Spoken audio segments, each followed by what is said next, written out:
Hi, I'm Thomas. Welcome back to the course Project Management Fundamentals. Today's lecture is Project Implementation.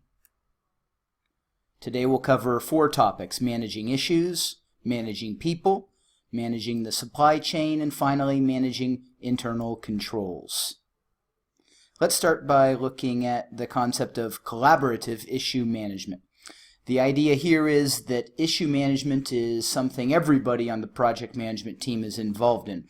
Everybody's involved in identifying issues, and everybody's involved in addressing issues. Ideally, that's resolving issues on site, where someone who's directly involved in the situation can resolve an issue.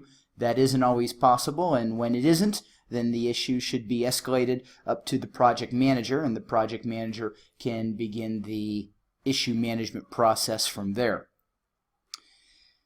And the 4 steps in managing issues include issue identification and tracking. So in the case of an issue being brought to the attention of a project manager, that's the first step in the process, or the project manager himself or herself identifies an issue.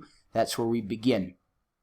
Next is issue analysis, deciding what do we need to do about this issue, how serious is this issue, how can we resolve this issue. Issue communication is the idea of making sure everyone who is affected by the issue is informed, and anyone who might be able to resolve the issue is informed. And then finally, issue control. This isn't the idea that you don't have issues because everything is in control. Rather, this means that you have a system so that issues can be addressed and resolved in an effective way. And one good issue management tool to use is an issue log. This will help with effective issue control. Here we have an example of the issue log, and in the issue log we're recording information about the issue, about timing, about who is responsible for managing the issue, and finally, when is the issue resolved. Having an issue log makes sure that issues are recorded and they're being managed. They're not overlooked or forgotten about. Next, let's look at the concept of managing people. The project manager has several responsibilities relating to managing people for the project. Acquiring project staff, finding the right people to work with the manager on the project, creating job descriptions so that it's clear what the responsibilities are of the staff members, creating organization charts. This provides a visual tool that's a summary and helps people understand relationships within the project. Project staff development is also important.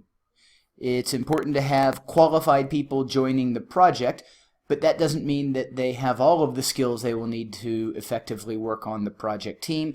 It might be that there are some particular components of the project that require specialized training.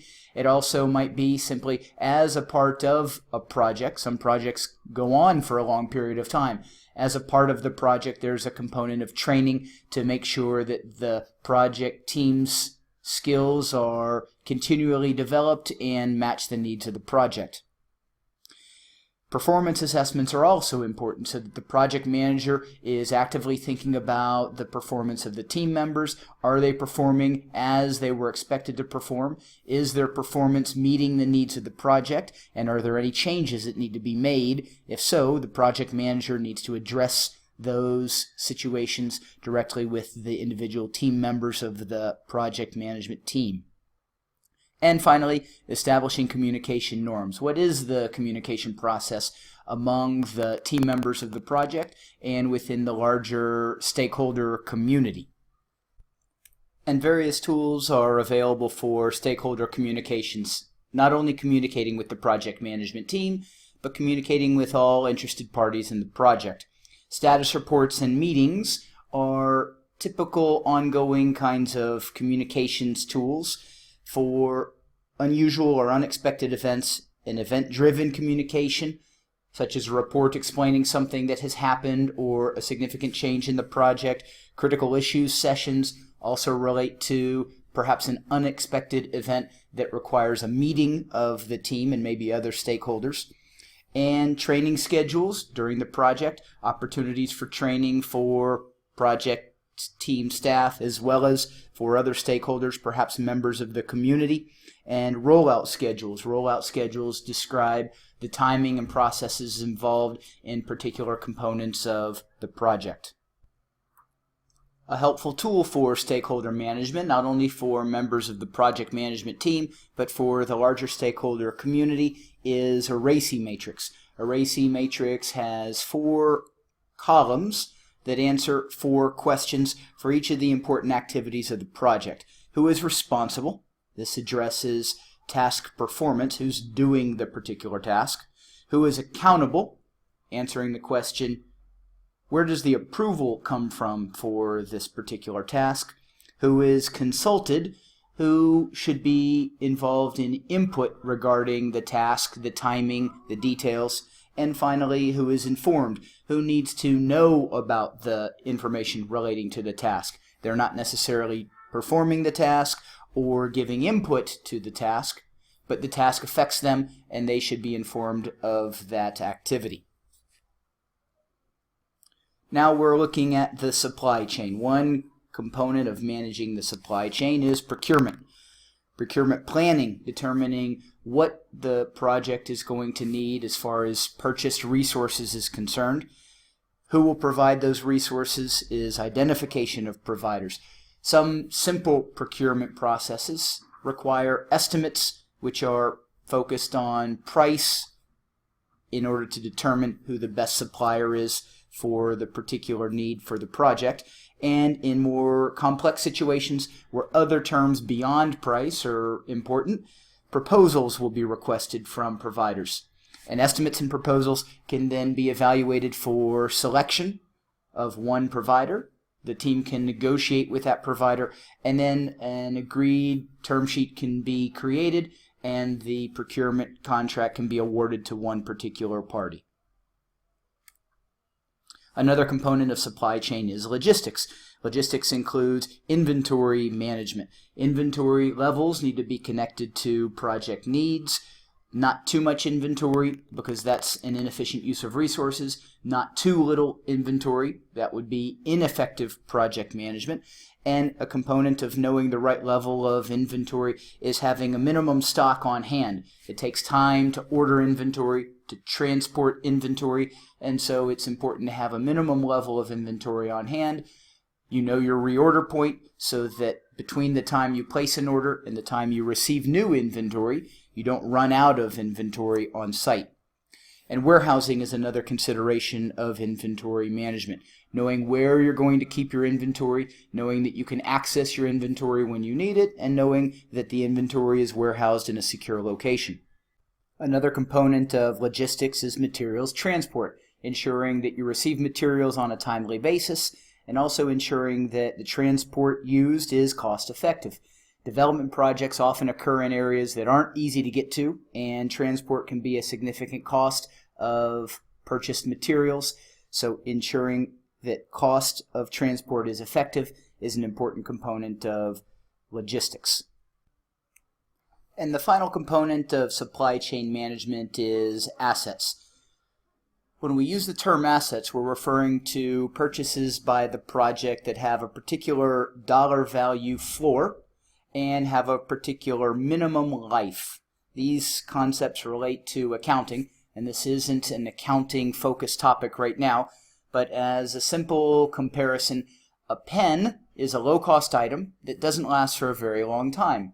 But a vehicle is a high-cost item that should have a long-term life. And the definitions that we can start with as a base are a cost of $1,000 or more and a life of 3 years or more. We'll use these qualifications to define an item as an asset. That will vary from one organization to another. These terms are based on the United Nations Development Program's definition of assets for reporting purposes. So items that fall into this category that meet these 2 requirements, we're going to consider these assets. And the process of asset administration includes recording assets, whether purchased or donated. They should be recorded into the accounting records of the project. Asset labeling ensures that it's clear that an asset is property of the project, and this facilitates tracking assets.